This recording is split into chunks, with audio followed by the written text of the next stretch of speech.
watching our own little TV here of the boys that came to visit us last night to play their guitars and some songs from Puran, which is a Christmas celebration here that happens on the 24th.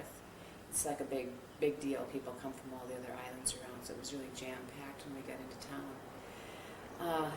They walked up last night when we were sitting out in the veranda here and kind of yelled up at us, politely, if they could sing us a song.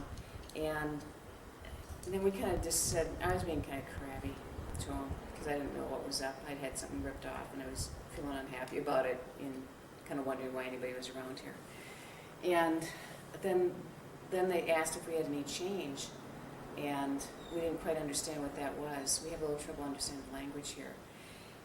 And then they offered to sing us a song if we paid them for it. So we thought, Dale was far more nice about it than I was, and I realized this was once when he went with it that it was a real opportunity to interact with some of the kids here.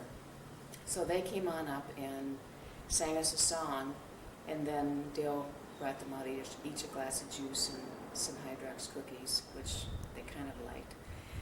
And they sat around and talked, and again, as I said in the opening of that video part where I took of them on the school, when they found out it was a teacher, they asked me, they looked scared, and then they asked me, do you beat your kids? And I said, no. If I beat my kids in school, I'd be sent to jail. And they were just real shocked by that. And they said, well, what do you do when they misbehave? Do you just talk to them? And I said, yeah, we try to talk to them and work out a plan, and they seemed kind of shocked that we were so lenient on our students.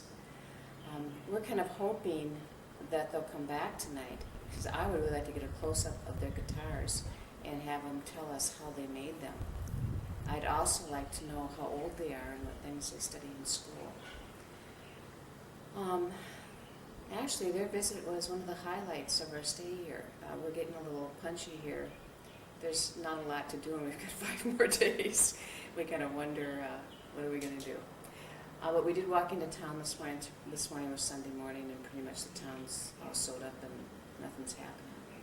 We did sit on the beach on a bench and drank a soda, and then some fellow from town came by and asked Dale if he could have the rest of his. And Dale, being so generous, of course, gave it to him. Then one of the older local men was sitting near us, and he was real mad at that man for begging a half can of pop off of us.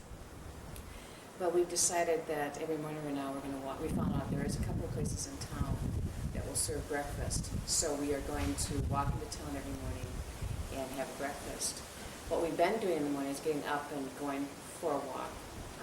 We've been walking up to the hospital, which is way up on a hill, and it's kind of like this much of an incline all the way up. It takes us an hour to get there and an hour to get back, but it's quite a nice walk, and there's not much traffic. Then we spend a lot of the time reading and preparing our own food, and we're starting to think maybe we should go out to eat at night too, to get off the farm here. But it's a beautiful day. It was a huge yacht that went by. It had like 5 layers on it. I don't think it was a cruising yacht for like a bunch of people. I think it was personally owned, and it was probably worth millions and millions of dollars. Yesterday we went down to Tyrrell Bay and went shopping.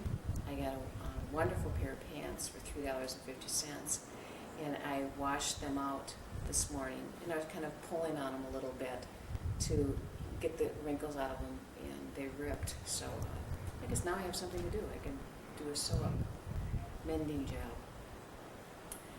It's been extremely windy here, incredibly windy, and it's hard to sleep at night.